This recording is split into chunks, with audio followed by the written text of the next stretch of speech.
Hello guys. எல்லாருக்கும் நான் already news ட்ரேடை பற்றி சொல்லியிருந்தேன். ஆக்சுவலி நேற்று மதியம் கூட நான் வான் பண்ணியிருந்தேன். ஜிபிபி யூஎஸ்டி வந்து அனலைஸ் பண்ணும்போது நான் வான் பண்ணியிருந்தேன். நேற்று நைட்டு வந்து யூஎஸோட ஃபெட் ரேட் டெசிஷன் வந்து இருக்குது. ஸோ வந்து மார்க்கெட் வேலட்டைலாக இருக்கும். கொஞ்சம் பார்த்து ட்ரேட் பண்ணுங்கன்னு சொல்லியிருந்தேன்.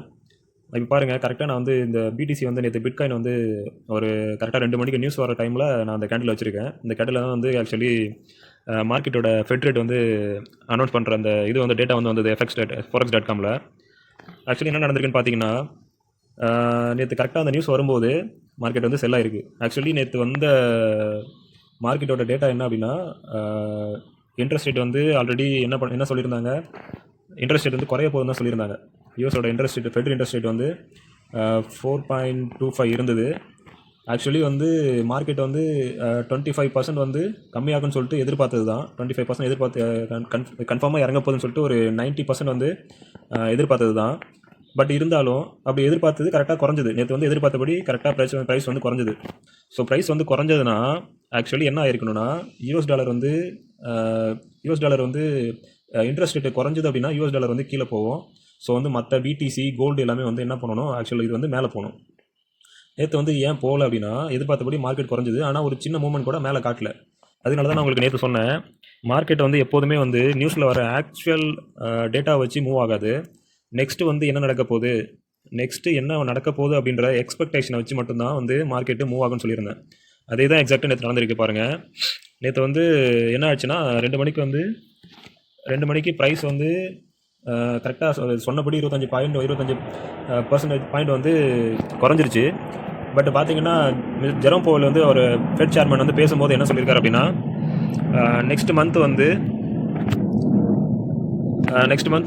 இன்ட்ரெஸ்ட் ரேட் வந்து இதுவாக போகுது. அதாவது இன்ட்ரெஸ்ட் ரேட் வந்து நெக்ஸ்ட் மந்த் வந்து முன்னாடி என்ன சொல்லியிருந்தாங்க, நவம்பரும் குறையும் டிசம்பரும் குறையும் சொல்லியிருந்தாங்க.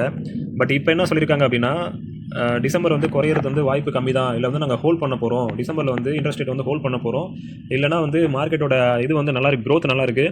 ஸோ வந்து மேபி நான் வந்து என்ன சொல்கிறது, இன்ட்ரெஸ்ட் ரேட்டை இன்க்ரீஸ் பண்ணவும் வாய்ப்பு இருக்குது அப்படின்ற ஒரு ப்ரொஜெக்ஷன்லாம் பேசியிருக்காரு. ஹோல்ட் பண்ணாலோ இன்க்ரீஸ் பண்ணாலோ என்ன ஆகும் அப்படின்னா, யூஎஸ் டாலர் வந்து நல்லா ஸ்ட்ராங் ஆகும். ஸோ யூஎஸ் டாலர் மேலே போகும், மற்ற இது எல்லாமே வந்து கீழே வரும். கோல்டு, பிட்காயின் எல்லாமே யூஎஸ் டாலருக்கு இன்வெஸ்டாக நடக்கும். ஸோ வந்து அது எல்லாமே மற்ற இதெல்லாமே கீழே வரும். யூஎஸ் டாலர் மேலே போச்சுன்னா மற்ற எல்லாமே வந்து கீழே வரும். ஸோ அதுதான் வந்து ஆக்சுவலாக அவர் பேசின பிறகு என்ன நடந்திருக்கு அப்படின்னா, மார்க்கெட்டில் அந்த எக்ஸ்பெக்டேஷனை பொறுத்து மார்க்கெட் வந்து ரியாக்ட் பண்ணியிருக்கு. மார்க்கெட் வந்து கீழே போயிருக்கு. கீழே போயிட்டு திரும்ப வந்து ஆக்சுவல் இன்னைக்கு நடந்ததுக்கான டேட்டாவுக்கான ப்ரைஸ் வந்து லைட்டாக ஒரு மூவ்மெண்ட்டை கொடுத்துட்டு ஓவராலாக பார்த்தீங்கன்னா திரும்ப வந்து கீழே தான் போயிட்டுருக்கு. இதுதான் வந்து சொன்னேன், எப்போதுமே நியூஸ் ட்ரேட் வந்து நமக்கு வர டேட்டாவை பொறுத்து நமக்கு வந்து அந்த மூவ்மெண்ட் இருக்காது. மார்க்கெட் வந்து அடுத்து என்ன எக்ஸ்பெக்ட் பண்ணுறாங்க, வர பீரியடில் வந்து என்ன நடக்க போகுது அப்படின்றத பொறுத்து தான் வந்து மார்க்கெட்டோட மூவ்மெண்ட் இருக்கும். அதே போல் இன்னொரு விஷயம் என்ன அப்படின்னா, யூஎஸுக்கும் சைனாவுக்கும் வந்து அந்த டேரிஃப் டீல் வந்து ஓகே இருக்குது. அது வந்து நேற்று பேச்சுவார்த்தை வந்து ஒரு 47% வந்து இது வந்து அவங்க சொன்ன டேரிஃப்லேருந்து கம்மி பண்ணுறதா பேசியிருந்தாங்க. பட் வந்து பார்த்தீங்கன்னா 57% வந்து அந்த டேரிஃப் ஏற்கனவே சைனா மேலே அறிவித்த டேரிஃப்லேருந்து 57% வந்து கம்மி பண்ணி யூஎஸுக்கும் சைனாவுக்கும் வந்து டீல் வந்து சைன் ஆயிருக்கு. ஸோ அது இல்லாமல் நிறைய டீல்ஸ் வந்து ஓகே பண்ணியிருக்கா சொல்லியிருக்காங்க. நெக்ஸ்ட் ஏப்ரலில் வந்து இவர் ட்ரம்ப் வந்து சைனா போகிற மாதிரியும் சொல்லியிருக்காங்க. ஸோ வந்து நிறைய வந்து வர்த்தக உடன்பாடுகள் வந்து நிறைய நடந்துகிட்ருக்கு. ஸோ வந்து பழையபடி எல்லாமே இம்போர்ட் எக்ஸ்போர்ட் வந்து 2 கண்ட்ரிக்கும் சாதகமாக நடந்துகிட்ருக்கோம், தொடர்ந்து நடைபெறுன்ற மாதிரியும் ஒரு இது சொல்லியிருக்காங்க. ஸோ வந்து இது வந்து என்னென்னா யூஎஸ் டாலருக்கு வந்து ஒரு பாசிட்டிவ் நியூஸ்.